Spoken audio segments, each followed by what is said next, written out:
नमस्कार,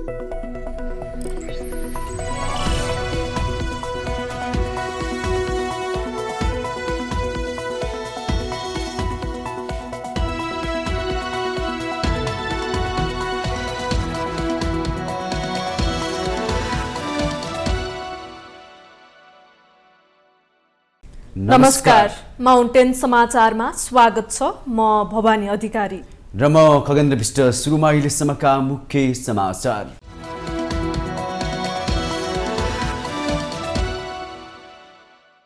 षड्यन्त्रपूर्वक तरिकाले अध्यादेश ल्याएको माओवादी अध्यक्ष प्रचण्डको आरोप। संसदमा 2/3 घमण्ड सुन्नुपर्ने अनि शासन चाहिँ अध्यादेशबाट चलाउने भन्दै प्रश्न। बहुमत पुग्ने निश्चित नभएपछि संसदको दुवै सदनमा अध्यादेश प्रस्तुत गर्ने कार्यसूची हटाइयो। राष्ट्रिय सभामा जसपा नेपालको समर्थन नभई बहुमत नपुग्ने। राष्ट्रिय सभाको बिहिबारको बैठकमा 2वटा विधेयक पेश। अध्यादेश प्रस्तुत गर्ने कार्यसूची हटाइएपछि बैठक आधा घण्टा पनि बस्न सकेन। बाँदर आतंकले पिरोलिएको नेपालमा नीति निर्माताहरू पनि गम्भीर हुन बाध्य। कानून बनाउन संसदीय समितिमा फेरि एकपटक बाँदर आतंक नियन्त्रणबारे छलफल। नेपाललाई आईटी हब बनाउन आवश्यक नीति कानून र पूर्वाधार बनाउने सञ्चार मन्त्री गुरुङको प्रतिबद्धता। नेपालको आफ्नै सेटेलाइट बनाउने योजना रहेको भनाइ। बंगलादेशमा फेरि हिंसात्मक प्रदर्शन। संग्रहालय बनाइएको बंगलादेशका संस्थापक शेख मुजिबुर रहमानको निवास बुलडोजरले तोडफोड गरेर प्रदर्शनकारीले लगाए आगो। र महिला त्रिकोणा टी20 क्रिकेट सिरिजमा नेदरल्यान्ड्सको उपाधि सम्भावना कायमै। थाइल्यान्डमाथि 1 विकेटको रोमाञ्चक जित। नेपाल र थाइल्यान्ड खेलेपछि विजेता टिमको लाग्ने।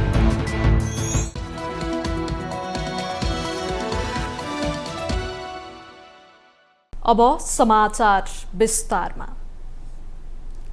प्रमुख प्रतिपक्षी दल नेकपा माओवादी केन्द्रका अध्यक्ष पुष्पकमल दाहाल प्रचण्डले सरकारले षड्यन्त्रपूर्वक तरिकाले अध्यादेश ल्याएको आरोप लगाउनु भएको छ।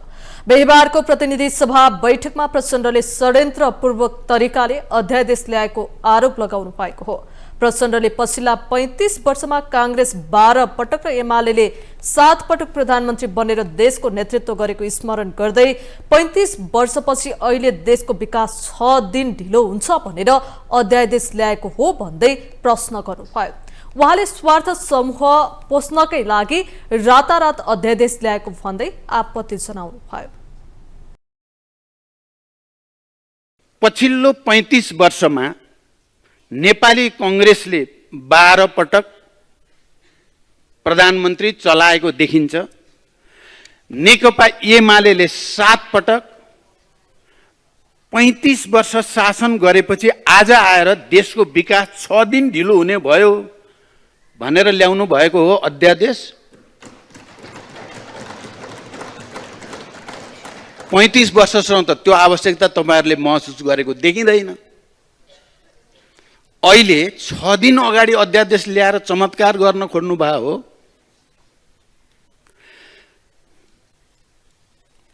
उखान छ 100 मुसा खाएर बिरालो हज गर्न गयो भन्ने उखान हामी सबैले सुनेका छौं। तपाईहरु पनि अब हाजी बन्न खोज्नु भयो हो।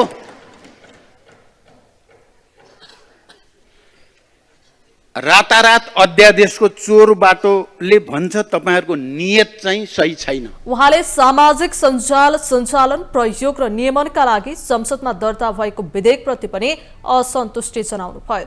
सामाजिक सञ्जाल नियमनका नाममा यसले नागरिकको संविधान प्रदत्त अभिव्यक्ति स्वतन्त्रता र प्रेसको स्वतन्त्रता पनि विधेयकले नियन्त्रण गर्ने प्रचण्डले उल्लेख गर्नुभयो। विधेयकमा नागरिकलाई पाइलै पछि जेल र जरिवानाको तरबार झुण्डाइएको भन्दै प्रचण्डले अहिले त नागरिकलाई बोलेकै कारण हतकडीमा जिल्ला घुमाइरहेको सरकारको विधेयक पारित भए के गर्ला भन्दै प्रश्न गर्नुभयो। सामाजिक सञ्जाल सञ्चालन प्रयोग र नियमनका लागि भनेर संसदमा अहिले दर्ता भएको विधेयक आपत्तिजनक छ। सामाजिक सञ्जाल नियमनका नाममा यसले नागरिकहरूको संविधान प्रदत्त अभिव्यक्तिको स्वतन्त्रताको हक मात्र कुण्ठित गर्दै छैन, प्रेसको स्वतन्त्रतालाई पनि नियन्त्रण गर्न खोजेको छ। यो विधेयकमा नागरिकलाई पाइलै पिच्छे जेल र जरिवानाको तरबार झुण्ड्याइएको छ। अहिले त नागरिकलाई बोलेकै कारण हतकडीमा जिल्ला घुमाइरहेको सरकारले भोलि यो विधेयक पारित भयो भने के गर्ला, गम्भीर प्रश्न खडा भएको छ। अध्यक्ष प्रचण्डले पाथी भरा र मुगलुङको विवादको संवेदनशीलता बुझेर संवाद र समझदारीबाट समाधान खोज्नुपर्ने दमनको उल्टो बाटो किन हिँडेको भन्दै प्रश्न गर्नुभयो। प्रधानमन्त्री केपी शर्मा ओलीप्रति लक्षित गर्दै प्रचण्डले आफैले आफूलाई सफल घोषणा गरेर संसद र जनता झुक्क्याउने दिन अब नरहेको टिप्पणी गर्नुभयो। उहाँले नियमित कामका स्वाभाविक प्रगतिलाई सरकारको सफलताको रूपमा रङ्गरोगन गर्नुभन्दा राष्ट्रका दीर्घकालीन आवश्यकताका बारेमा संसदमा छलफल गर्न सुझाव दिनुभयो। उहाँले जनताको शक्ति लिएर अपराधका फाइलहरू पुनः खोल्ने, बिचौलिया र राजनीतिको गठजोड फेरि भत्काएर छोड्ने दावी गर्नुभयो। उहाँले सरकारलाई किनेर पाएको उन्मुक्ति स्थायी नहुने कुरा स्वार्थ समूहले बुझ्न जरुरी रहेको बताउनुभयो। अदालतले धरौटीमा छोडिसकेपछि संसदबाट गरिएको राष्ट्रिय स्वतन्त्र पार्टीका सभापति रवि लामिछानेको निलम्बन न्यायपूर्ण नभएको प्रचण्डले उल्लेख गर्नुभयो।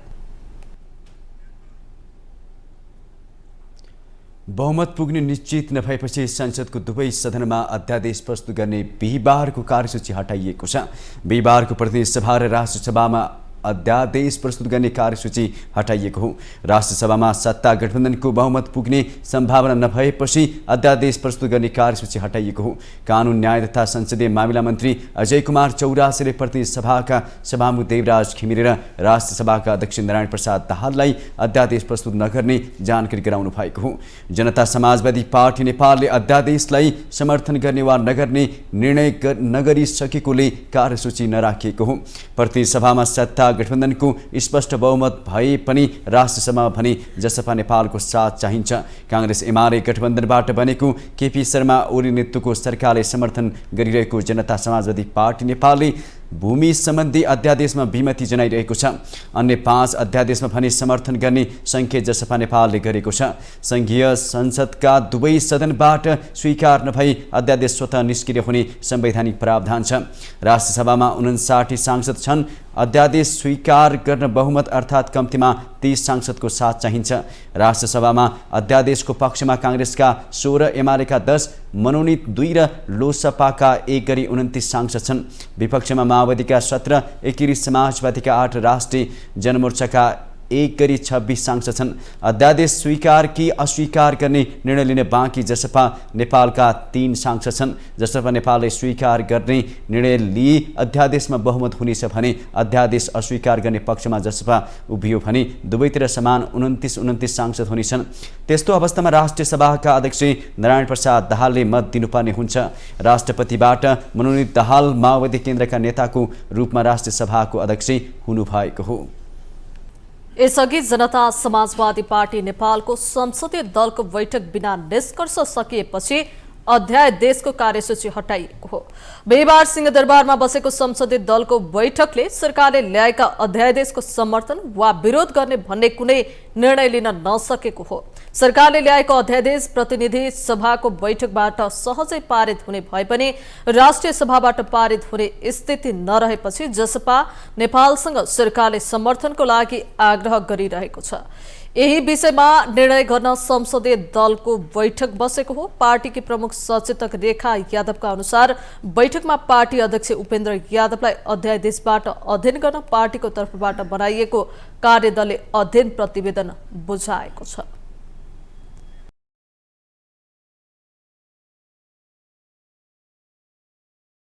आज खासमा हामीले जुन कार्यदलले एउटा रिपोर्ट बनाएका थियौँ, हामीले 2 दिनदेखि त्यसको गृह कार्य भइरहेको थियो।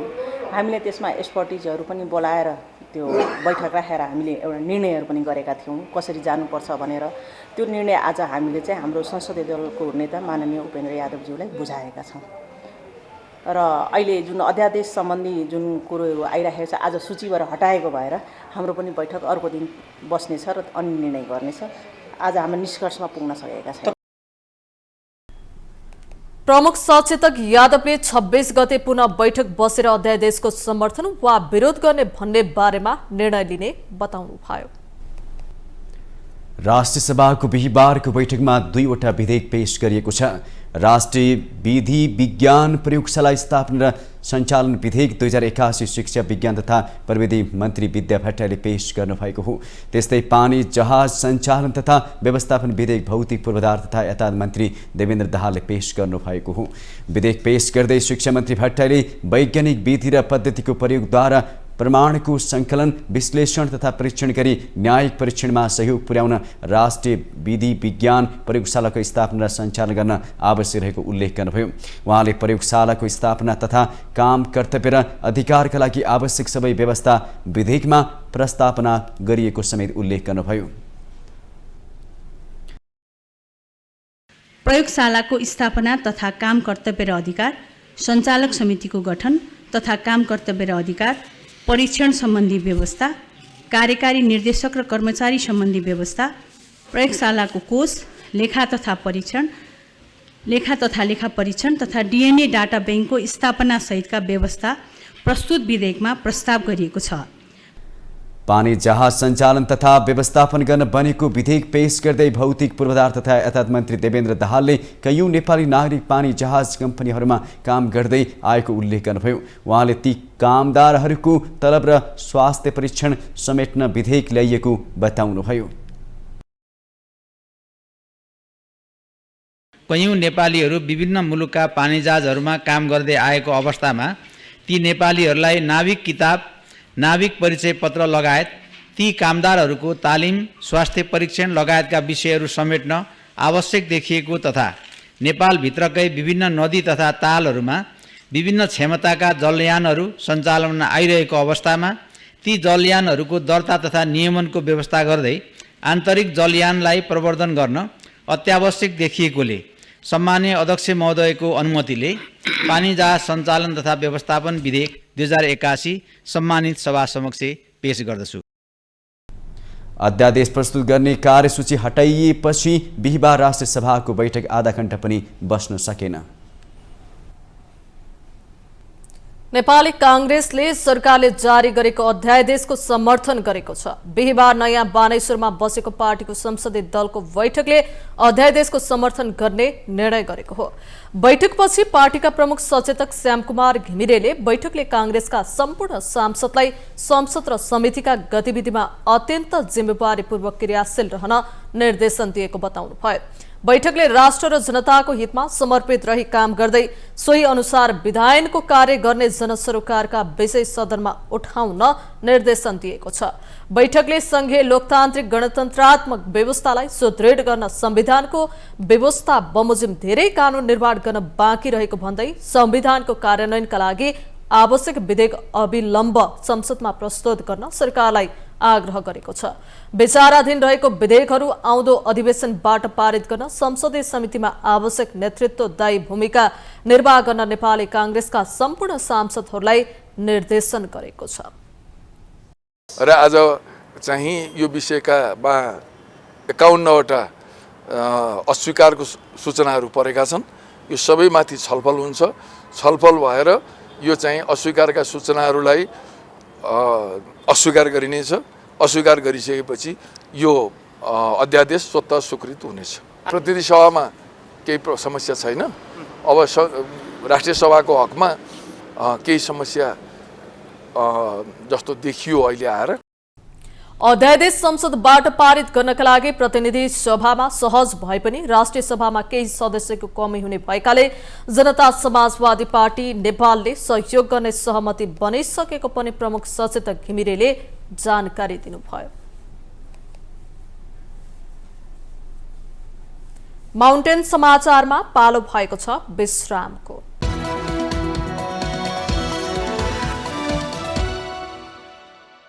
विश्रामपछि स्वागत छ बाँकी समाचार।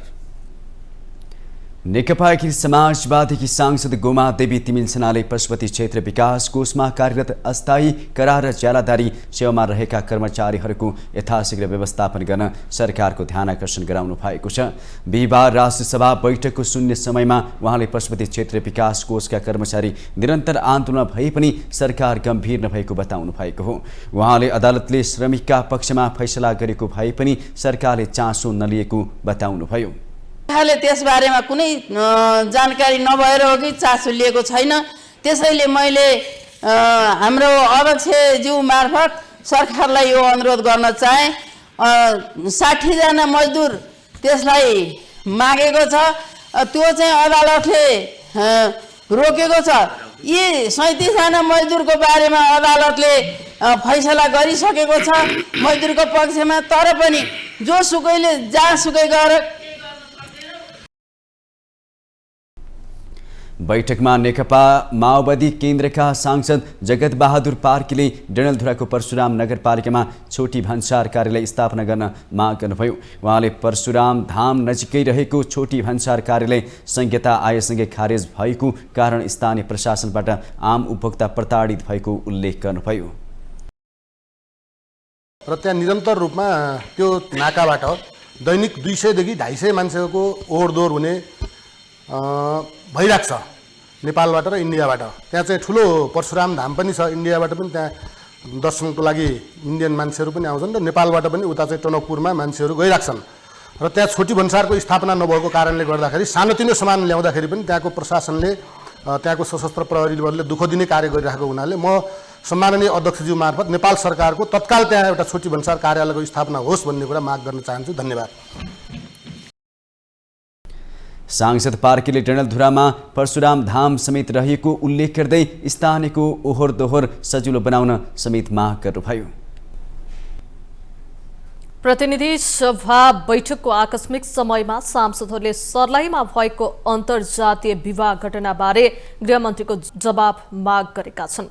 उनीहरूले सर्लाहीमा अन्तर्जातीय विवाह गर्ने सत्येन्द्र राम चमार र नेहा रौनियार विरुद्ध भएको भनेको सरकारी व्यवहारबारे गृहमन्त्री रमेश लेखकको जवाब माग गरेका हुन्। अन्तर्जातीय विवाह गर्ने जोडीमाथि बर्बरता गर्नेहरूलाई कारबाहीको दायरामा ल्याउन पनि सांसदहरूले आग्रह गरेका छन्। विवाह दर्ता समेत गरिसकेका जोडीको सम्बन्ध तोड्न राज्य शक्तिको दुरुपयोग गरेर जबरजस्ती छुट्याउन खोज्नु उनीहरूको मानव अधिकार हनन भएको सांसदहरूको भनाइ छ। अन्तर्जातीय विवाह सम्बन्धी सर्लाही घटनामा गृहमन्त्री र प्रहरी महानिरीक्षककै संलग्नतामा रहेको समाचार आइरहेको भन्दै सांसदहरूले आपत्ति जनाएका हुन्। अन्तर्जातीय विवाहमा जुन सत्येन्द्रको जोडीमाथि गरेको बर्बरता क्रूरता छ, त्यो क्रूरता हामी 60 लाख दलित समुदायमाथि पर्न गएको चोट हो।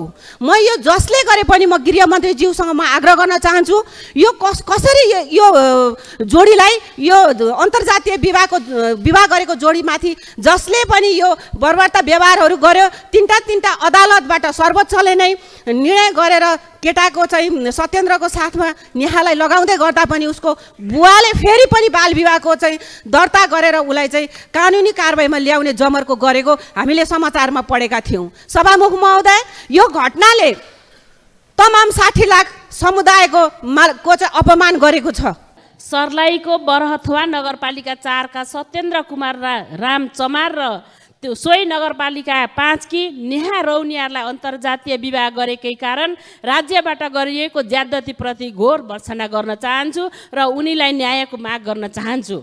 सभामुख मार्फत सम्बन्धित पक्षसँग म माग गर्दै यस घटनाले जातीय विभेद मात्र होइन, यसलाई संलग्नलाई संरक्षण गरेर सरकारले पीडितलाई अन्याय समेत गरेको छ। सभामुख महोदय, विवाह दर्ता समेत गरिसकेका उनीहरूको सम्बन्ध तोड्न राज्य शक्तिको दुरुपयोग गरेर जबरजस्ती छुट्याउन खोज्नु उनीहरूको मानवाधिकार हनन मात्र होइन, नेपालको कुल जनसङ्ख्याको 14% दलितहरूमाथि घोर अपमान पनि हो।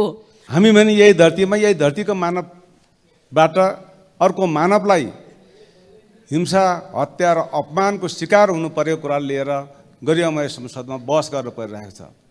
अन्तर्जातीय विवाह गर्ने दलितलाई गृहमन्त्रीकै आदेशमा अत्याचार भन्ने खबरले हामीलाई सिङ्गो नेपाली दलित समुदायलाई र न्यायप्रेमी जनसमुदायलाई स्तब्ध बनाएको छ।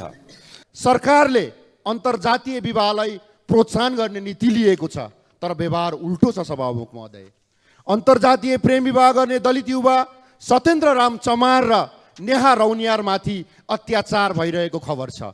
विवाह दर्ता भइसकेको कानुनी रूपमा वैध सम्बन्धलाई जबरजस्ती तोड्न गृहमन्त्रीकै निर्देशनमा राज्य शक्ति दुरुपयोग भइरहेको छ भन्ने खबर अत्यन्तै गम्भीर छ। यदि यो सत्य हो भने सरकारले जवाफ दिनुपर्छ सभामुख महोदय।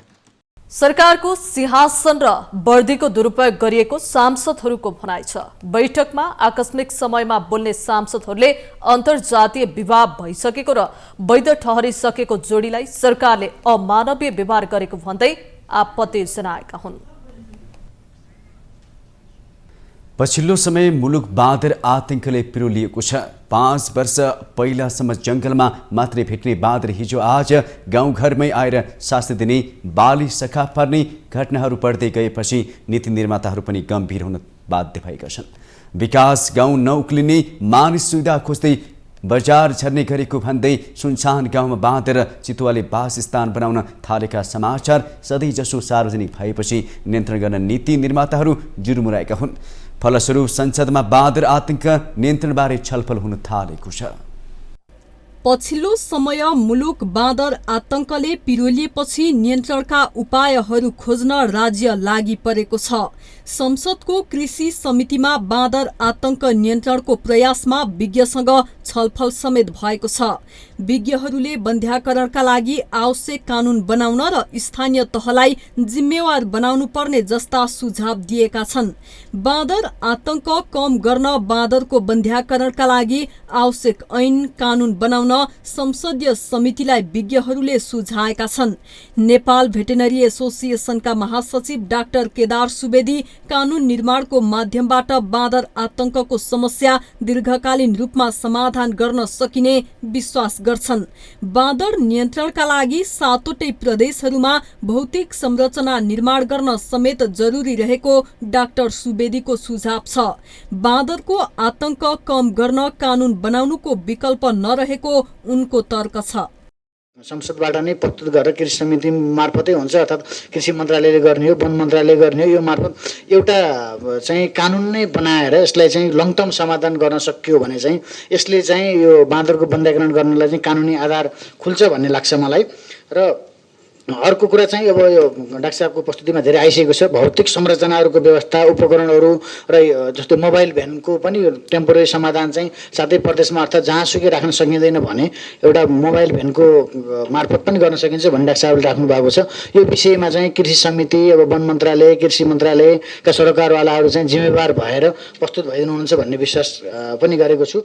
राष्ट्रिय निकुञ्ज तथा वन्यजन्तु संरक्षण विभागका महानिर्देशक डाक्टर रामचन्द्र कण्डेलले बाँदर बन्ध्याकरण बारे राष्ट्रिय नीति र रणनीति आवश्यक ठान्छन्। बाँदर बढेको क्षेत्रमा केन्द्रित रहेर बन्ध्याकरण भन्दा पनि प्राकृतिक रूपमै कम हुने किसिमका उपाय खोज्नुपर्ने कण्डेलको सुझाव छ। बाँदर नियन्त्रणका लागि स्थानीय तहलाई जिम्मेवार बनाउनु पर्नेमा उनी पनि सहमत छन्। जंगलमा मृगहरू कम भएको कारण चितुवाले घर पालुवा जनावरहरूमा आक्रमण गर्ने भएकाले कानून बनाउँदा यी पक्षलाई गम्भीर रूपमा लिनुपर्ने डाक्टर कण्डेलको सुझाव छ। प्रे र प्रेडेटरको डाइनामिक्स के छ भन्ने कुरा अब गाउँघरमा चाहिँ अहिले अब त्यो बनेल त अब छन् त छ नि, निकुञ्जहरू भएको ठाउँहरूमा बनेल अलि बढी छ। अलि बाहिरको चाहिँ जेनरल फरेस्टहरूमा कम्पेरिटिभली धेरै कम छ र अनि यो मृगहरूको प्रजातिको सङ्ख्या पनि धेरै कम भएर गएको छ। कतै फेरि त्यसले चितुवाहरूले चाहिँ आफ्नो प्रे स्पिसिस घरपालुवा वन्यजन्तुहरूमा के अरे गाईबस्तुहरूमा एट्याक गर्छ कि भन्ने एउटा खतरा पनि त्यो विचार गर्नुपर्ने हुन्छ। त्यो हिसाबले चाहिँ त्यो इकोलोजिकल कुराहरू पनि हामी छलफल चाहिँ गरौँ भन्ने मलाई लाग्छ। सांसदहरूले भने बाँदरले कृषि बाली नष्ट गर्दा गाउँ नै रित्तिँदै गएको कारण व्यवस्थापनमा ढिलाइ गर्न नहुनेमा जोड दिएका छन्। बाँदरको बन्ध्याकरणका लागि आवश्यक उपकरण र केन्द्र स्थापना गर्नुपर्ने, वन जंगलमा बाँदरका लागि खाना पानीको व्यवस्थापन गर्नुपर्ने विज्ञहरूको सुझाव छ। यसअघि कृषि समिति सभापति डाक्टर आर्जु राणा देउवाले बाँदर बन्ध्याकरणका लागि बजेट व्यवस्था गर्न अर्थ मन्त्रालयलाई गएको वैशाखमै आग्रह गरिसक्नु भएको हो। तर 10 महिनापछि पनि समिति फेरि बाँदर आतंक नियन्त्रणकै सेरोफेरोमै घुमिरहेको छ। सञ्चार तथा सूचना प्रविधि मन्त्री पृथ्वी सुब्बा गुरुङले नेपाललाई आईटी हब बनाउन आवश्यक नीति, कानून र पूर्वाधार निर्माण गर्ने प्रतिबद्धता जनाउनु भएको छ। बिहिबार काठमाडौँमा क्यान इन्फोटेकको 30औं संस्करणको उद्घाटन कार्यक्रममा मन्त्री गुरुङले नेपाललाई आईटी हब बनाउन आवश्यक नीति, कानून र पूर्वाधार निर्माण गर्ने प्रतिबद्धता जनाउनु भएको हो। उहाँले सरकार र निजी क्षेत्रको सहकार्यमा नेपाललाई आईटी हबको रूपमा विकास गरी विश्वलाई चिनाउनु पर्नेमा जोड दिनुभयो। आईटी क्षेत्रबाट यो वर्ष गत वर्षको भन्दा धेरै राजस्व सङ्कलन हुने विश्वास व्यक्त गर्दै मन्त्री गुरुङले नेपालमा पर्यटन भन्दा आईटी क्षेत्रको योगदान बढी हुने उल्लेख गर्नुभयो। उहाँले पर्यटन विकासको लागि बनाएको 2वटा विमानस्थल चलाउन नसकेको स्वीकार गर्नुभयो। बनाएको 2टा एयरपोर्ट त चलाउन नसक्ने हामी, त्यसकारण त्यहाँ केही न केही प्रब्लमहरू छन् त्यहाँ होइन, त्यो समस्या छ। त्यसकारण यो त भर्खर सुरु गरेका छौँ हामी, तर यो चाहिँ म यो मिनिस्ट्रीमा रहेजेलसम्म तपाईँहरूले उठाएका यी विषयहरू आईटी सेक्टरलाई चाहिँ आईटी इन्डस्ट्रीमा डेभलप गर्ने कुराहरू, नीतिगत कुरा, कानुनी कुरा, इन्फ्रास्ट्रक्चरको कुरा या अरू चाहिँ तपाईँको अर्थ मन्त्रालयसँग जोडेका अरू विषयहरू कसरी प्रभावित गर्नुपर्छ, प्रभाव गर्न हाम्रो मन्त्रालय तयार छ। तपाईँहरू चाहिँ मेहनतका साथ, हिम्मतका साथ काम गर्नुहोस्, नेपाललाई पनि एउटा आईटी हबको रूपमा चाहिँ चिनाउँ। उहाँले सरकारले नेपालको आफ्नै स्याटेलाइट बनाउने योजना बनाइरहेको बताउनुभयो।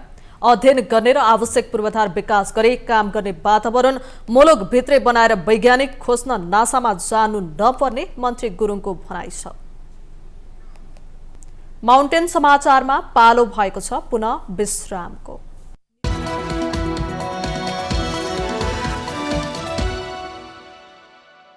विश्रामपछि स्वागत छ बाँकी समाचार। धनुषाको महेन्द्रनगर स्थित सतलोक आश्रममा महायज्ञ तथा विशाल भण्डाराको आयोजना गरिएको छ। परमेश्वर कबीरजीको निर्वाण दिवसको अवसरमा 3 दिनसम्म आध्यात्मिक प्रदर्शन लगायतका धार्मिक तथा सामाजिक कार्यहरू सञ्चालन हुनेछन्। निर्वाण दिवस आफैमा महत्त्वपूर्ण रहेको र यस्ता कार्यक्रमले सद्भक्ति प्रदान गरी विश्वलाई मोक्ष प्रदान गर्ने विश्वास लिएको छ।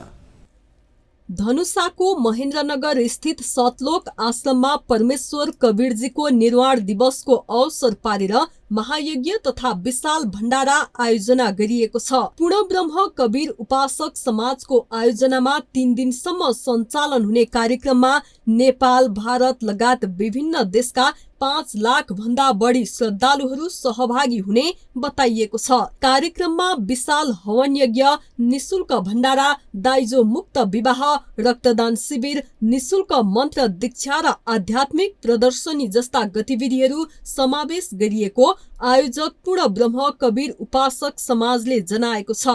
सहभागी सबैका लागि निशुल्क खानपान र बसोबासको समेत व्यवस्था गरिएको छ। नेपाल, भारत लगायत विभिन्न देशका 5 लाख भन्दा बढी मानिसहरू सहभागी हुने र उपस्थित सबैका लागि जुत्ता चप्पलको सुरक्षा, मोबाइल चार्ज गर्ने, खाने, बस्ने, ओढ्ने, ओछ्याउने लगायत सबै व्यवस्था निशुल्क गरिएको छ।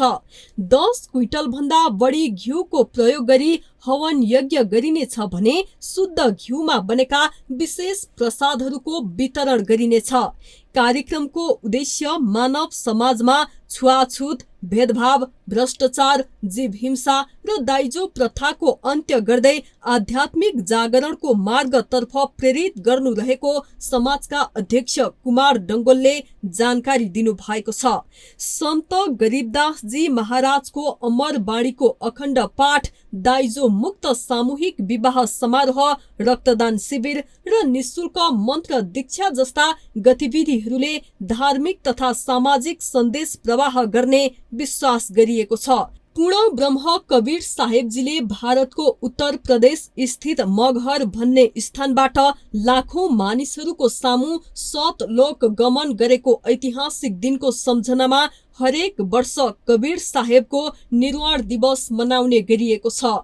यस वर्षको कार्यक्रमलाई भव्य र व्यवस्थित बनाउन 5 लाख भन्दा बढी श्रद्धालुहरूका लागि आवश्यक सबै व्यवस्था निशुल्क गरिएको छ। कार्यक्रममा सहभागी हुने श्रद्धालुहरूको सुविधा र व्यवस्थापनका लागि हजारौं स्वयंसेवक खटाइएको आयोजकले जनाएको छ। आयोजकले यस कार्यक्रमले समाजमा सकारात्मक परिवर्तन ल्याउने र मानिसहरूलाई आध्यात्मिक मार्गमा जोड्ने अवसर प्रदान गर्ने विश्वास लिएको छ।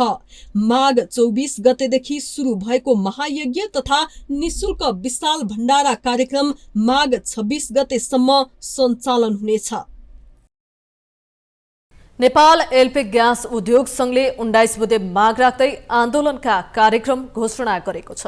बिहिबार संघले ललितपुरमा पत्रकार सम्मेलन गर्दै आन्दोलनको घोषणा गरेको हो। संघका अध्यक्ष शिव घिमिरेले नेपालमा विस्फोटक ऐन कानून र नियमन निकाय नहुँदा भारतको ऐन नियम अनुसार भारतबाट इजाजत लिई उद्योग सञ्चालन गर्नु परेको उल्लेख गर्नुभयो। उहाँले नेपाली ढुवानी साधन नहुँदा वार्षिक खर्बौं रुपियाँ विदेशिएको पनि उल्लेख गर्नुभयो। संघले माघ 30 गते बुधबारदेखि देशभरका 59 वटै एलपी ग्यास उद्योगहरूले नेपाल आयल निगमबाट प्रोडक्ट डेलिभरी अर्डर खरिद नगर्ने नगराउने समेत बताउनु भयो। साथै फागुन 1 गते बिहिबारदेखि 5 गते सोमबारसम्म सबै ग्यास उद्योगहरूले विरोधका कार्यक्रमहरूबारे प्रचार प्रसार गर्ने बताइएको छ। फागुन 6 गते मंगलबारदेखि भारतको इन्डियन आयलमा नेपालका लागि लोड हुने एलपी ग्यासको बुलेट कुनै पनि लोड नगर्ने नगराउने बताइएको छ। फागुन 12 गते सोमबारदेखि नेपालका लागि लोड भएर आएका कुनै पनि ग्यास बुलेटहरू कुनै पनि भन्सार नाकाबाट नछिराउने संघले जनाएको छ।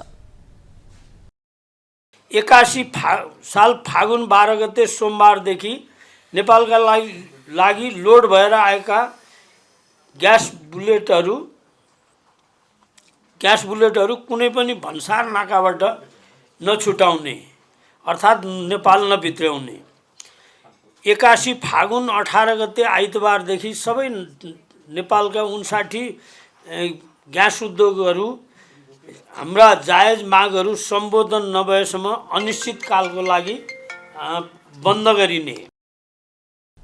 फागुन 18 गते आइतबारदेखि नेपालका 59 वटै उद्योगहरूले जायज मागहरू सम्बोधन नभएमा अनिश्चितकालीन बन्द गर्ने घोषणा गरेका छन्। फागुन 22 गते शनिबारदेखि देशभरका ग्यास विक्रेता डिपोहरूलाई सेवा बन्द गर्न पनि संघले अनुरोध गरेको छ। अध्यक्ष घिमिरेले सरकारले ग्यास प्रयोगको सुरक्षा सम्बन्धी जनचेतना कार्यक्रम प्रभावकारी रूपमा सञ्चालन गर्नुपर्ने माग गर्नुभयो। एलपी ग्यास दुर्घटना रोक्न कमसल पाइप तथा रेगुलेटर प्रयोगमा कडाई गर्न र सुरक्षा सम्बन्धी नियम पालना गराउन कानुनी व्यवस्था लागू गर्नुपर्नेमा पनि जोड दिनुभयो। विगत 6 वर्षदेखि डिलर कमिसन ढुवानी ओभरहेड खर्च वृद्धि नभएकोले तत्कालै वृद्धि हुनुपर्ने र हरेक वर्ष मुद्रास्फीति दर अनुसार समायोजन गर्ने व्यवस्था गर्नुपर्ने संघको माग छ। सरकारले चालु आर्थिक वर्षको पहिलो 6 महिनाको मुख्य आर्थिक सूचक सार्वजनिक गरेको छ। अर्थ मन्त्रालयका अनुसार 6 महिनाको अवधिमा 9 खर्ब 21 अर्ब रुपियाँ बराबरको अन्तर्राष्ट्रिय व्यापार भएको छ। अघिल्लो वर्ष यसै अवधिमा 8 खर्ब 43 अर्ब रुपियाँको अन्तर्राष्ट्रिय व्यापार भएकोमा यो वर्ष 10% बढेको हो। 6 महिनाको अवधिमा 8 खर्ब 22 अर्ब 37 करोड रुपियाँ बराबरको आयात भएको छ। गएको वर्ष यसै अवधिमा 7 खर्ब 68 अर्ब 17 करोड रुपियाँ बराबरको आयात भएकोमा यस वर्ष 7% बढेको छ। यस्तै यो 6 महिनाको अवधिमा 98 अर्ब 79 करोड रुपियाँको वस्तु निर्यात भएको छ। गएको वर्ष यसै समयमा 74 अर्ब 97 करोड रुपियाँको मात्रै निर्यात भएकोमा अहिले 31% बढेको छ। आयाततर्फ कच्चा भटमासको तेल, शुद्ध फलाम र सूर्यमुखी तेल तथा निर्याततर्फ पनि भटमासको तेल, सूर्यमुखी तेल, धागोको वृद्धि धेरै छ। अर्थ मन्त्रालयका अनुसार चालु आर्थिक वर्षको पहिलो 6 महिनामा राजस्व 12.7% बढेको छ।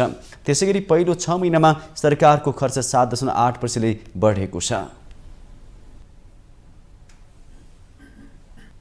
नेपाल भित्रिने भारतीय पर्यटकको संख्या घट्दै गएको छ। नेपालमा सबैभन्दा बढी पर्यटक भारतबाट आउने गरेका थिए, तर सन् 2024 को अगस्त यता नेपाल आउने भारतीय पर्यटकको संख्या घट्दै गएको हो।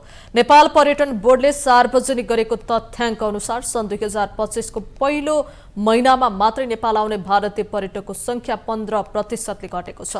त्यसपछि असोजमा आएको बाढी पहिरो, कार्तिकदेखि सुरु भएको महँगो हवाई भाडा र उडान कटौतीको असरले अहिले पनि भारतीय पर्यटकको आगमनमा असर देखिएको छ। बोर्डका अनुसार सन् 2024 मा 11,47,567 पर्यटक नेपाल भ्रमण गरेका छन्। त्यसअघि सन् 2023 मा 4,16,845 पर्यटक घुम्न आएका थिए। सन् 2023 को तुलनामा सन् 2024 मा विदेशी पर्यटकको आगमन 1% बढे पनि सन् 2024 को समग्र तथ्याङ्क अनुसार भारतीय पर्यटक भने 27.69% घटेका हुन्।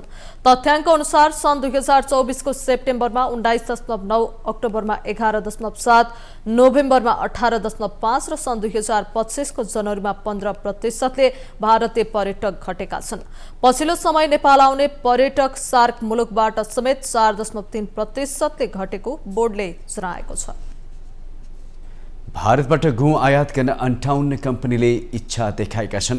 व्यापारिक परियोजनाका लागि माघ 14 मा वाणिज्य आपूर्ति तथा उपभोक्ता संरक्षण विभागले आवेदन खुलाएपछि ती कम्पनीले आयातका लागि आवेदन दिएका हुन्। विभागले पाएको कोटा अनुसार 90,000 टनका लागि सूचना प्रकाशन गरेको थियो। इच्छुक फर्म कम्पनीले 7 दिनभित्र विभागमा आवेदन दिइसक्नुपर्ने थियो। न्यूनतम 100 टन र बढीमा 10,000 टनसम्म गहुँ आयात गर्न पाउने विभागले जनाएको छ। यसरी आयात गर्न फर्म वा कम्पनीको चुक्ता पुँजी कम्तीमा 1 करोड रुपियाँ बराबर हुनुपर्ने विभागले उल्लेख गरेको छ। गहुँ आयातका लागि नेसनल कोअपरेटिभ एक्सपोर्ट्स लिमिटेडलाई 100% अग्रिम भुक्तानी गर्नुपर्ने भएकाले वित्तीय स्रोत सुनिश्चितता हुनुपर्ने जनाइएको छ। कोटा प्राप्त भएको मितिले 3 महिनाभित्र आयात गरिसक्नुपर्नेछ।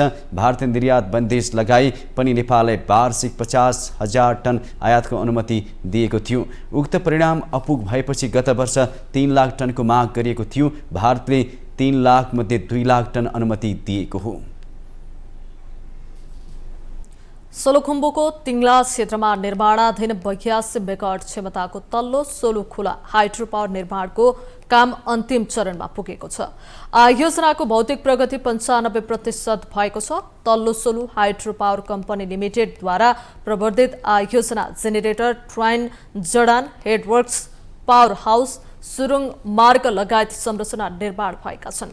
कम्पनीका अनुसार योजनाको पेनेस्टक टनेलको ब्रेक थ्रू अर्थात् सिसुल्नका लागि काम अन्तिम चरणमा पुगेको छ। आउँदो भदौमा व्यावसायिक उत्पादन गर्ने लक्ष्य रहेको उक्त योजनाले जनाएको छ। योजनाको प्रसारण लाइन निर्माण कार्य पनि 80% भन्दा बढी सम्पन्न भइसकेको छ।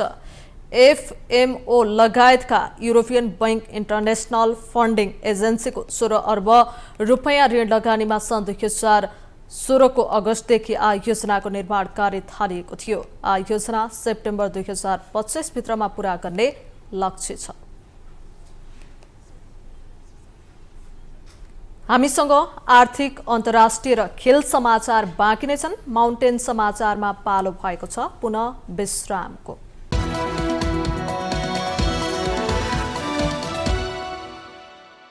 विश्रामपछि स्वागत छ पालो आर्थिक समाचारको।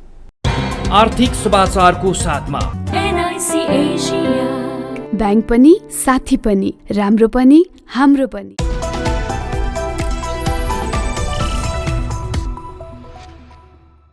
साताको अन्तिम कारोबार दिन शेयर बजार 2700 मुनि झरेको छ।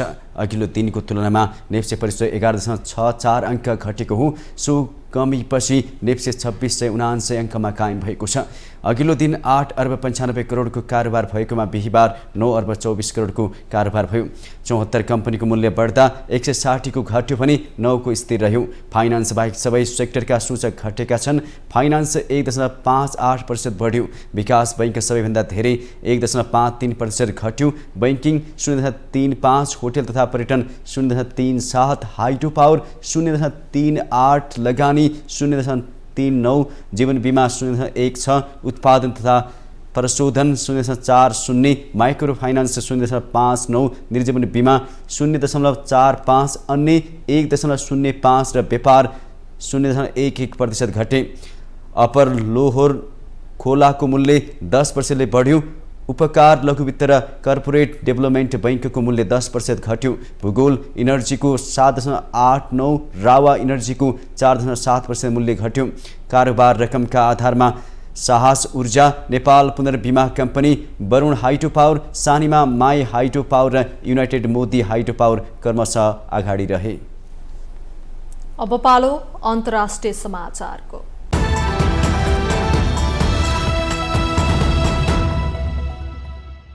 बंगलादेशमा फेरि हिंसात्मक प्रदर्शन सुरु भएको छ।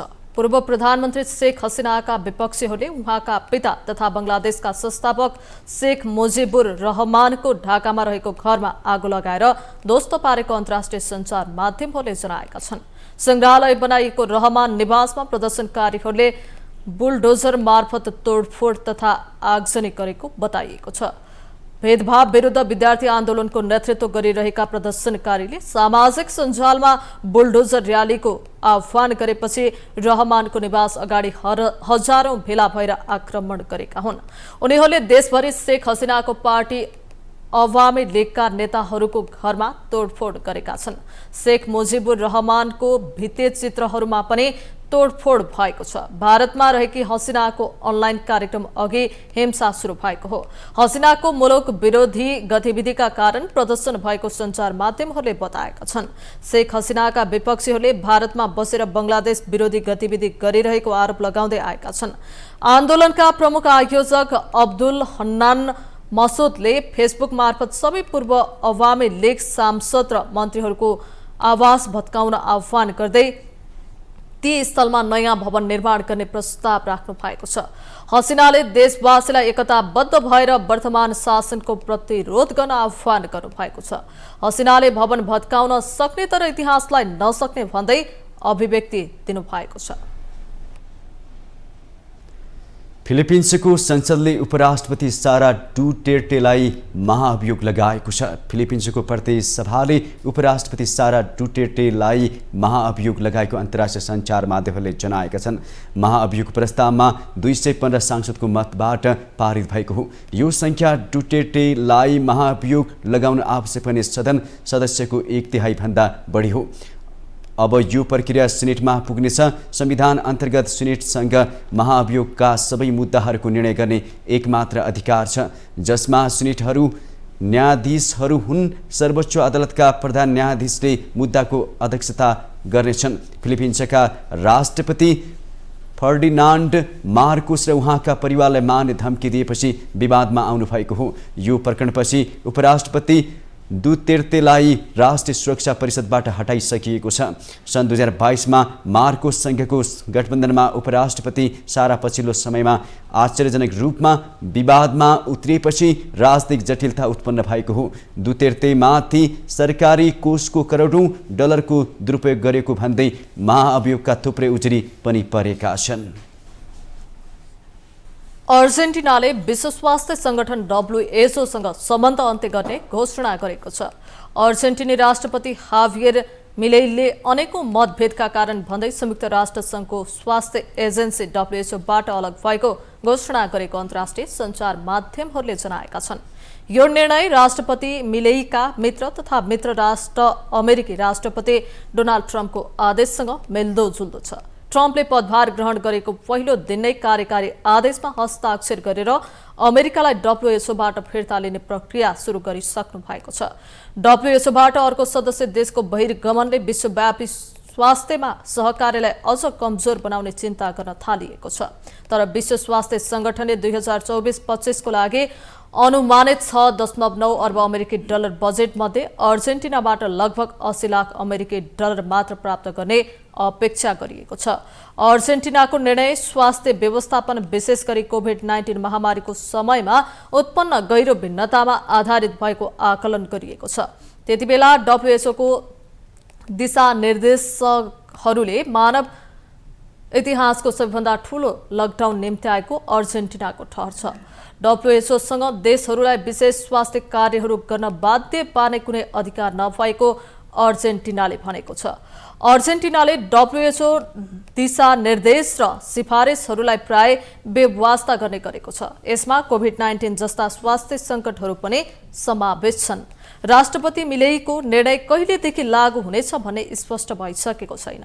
केही देशहरूको राजनैतिक प्रभावका कारण WHOको स्वतन्त्रता घटेको विश्लेषकहरूको ठम्याइ छ। WHOले भने अर्जेन्टिनाको घोषणामाथि विचार गरिरहेको प्रतिक्रिया दिएको छ। WHO एकमात्र त्यस्तो संस्था हो जुन गम्भीर स्वास्थ्य सङ्कटहरू, नयाँ रोगहरूको प्रकोप र इबोला, एड्स र मंकीपक्स लगायत विद्यमान स्वास्थ्य खतराहरूमा विश्वव्यापी प्रतिक्रियाहरू समन्वयन गर्ने अधिकार पाएको छ। अब पालो खेल समाचारको।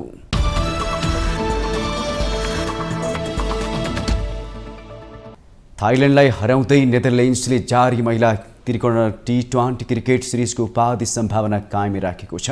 बिहिबार भएको खेलमा थाइल्यान्डमाथि 1 विकेटको रोमाञ्चक जित हात पारेर नेदरल्यान्ड्सले उपाधि सम्भावना कायम राखेको हो। सिरिज अन्तर्गत थाइल्यान्डले दिएको 110 रनको लक्ष्य नेदरल्यान्ड्सले 20 ओभरको अन्तिम बलमा 9 विकेट गुमाएर पुरा गर्यो। नेदरल्यान्ड्सको जितमा फेबे मोल्केबर्गले 32, रोबिन रिकेले 20 र स्टेर कालिसले 14 रन जोडिन्। त्यसअघि कीर्तिपुर TU क्रिकेट मैदानमा टस जितेर ब्याटिङ रोजेको थाइल्यान्डले 20 ओभरमा 5 विकेट गुमाएर 109 रनको मध्यम योगफल तयार गर्यो।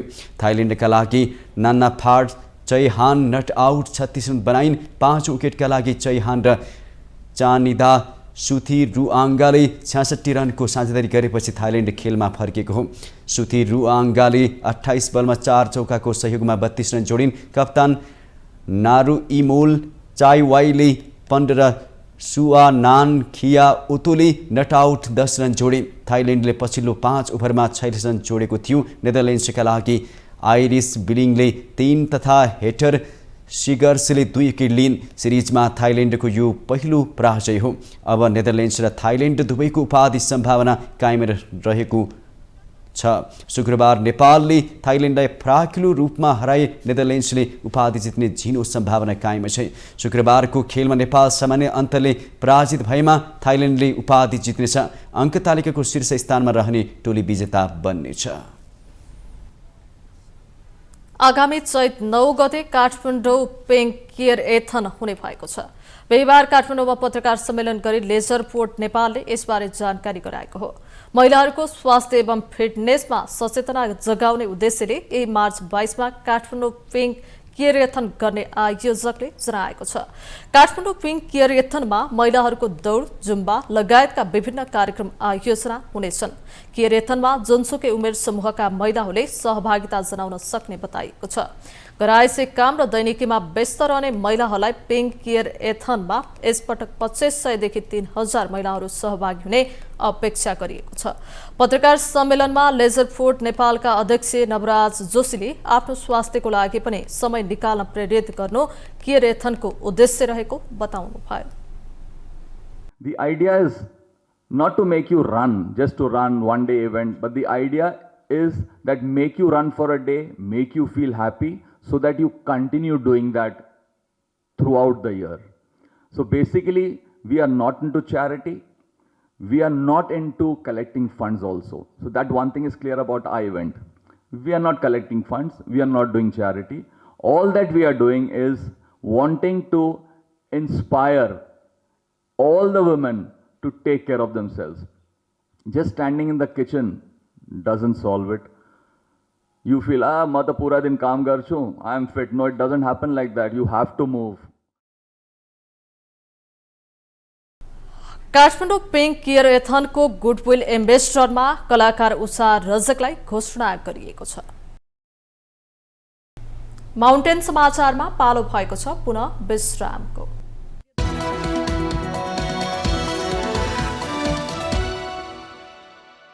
विश्रामपछि स्वागत हामी माउन्टेन समाचारको अन्त्यमा आइपुगेका छौँ। जाँदा जाँदै मुख्य समाचार पुनः एकपटक।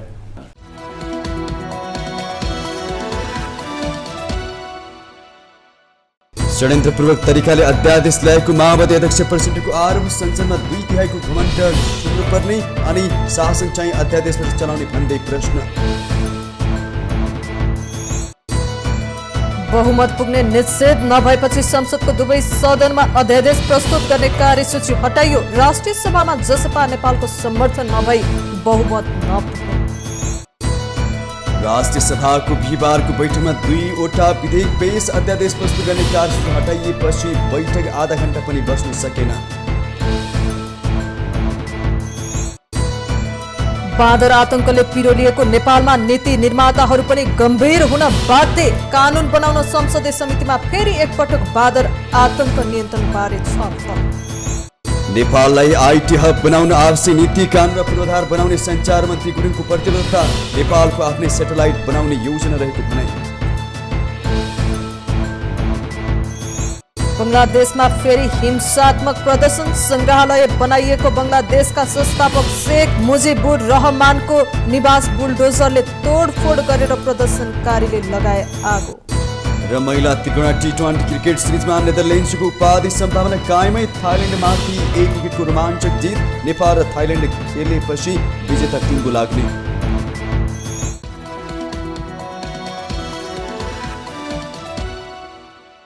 माउन्टेन समाचार अहिलेलाई सकियो। सत्य, तथ्य र निष्पक्ष समाचारका लागि माउन्टेन टेलिभिजन HD हेर्दै रहनुहोला। नमस्कार।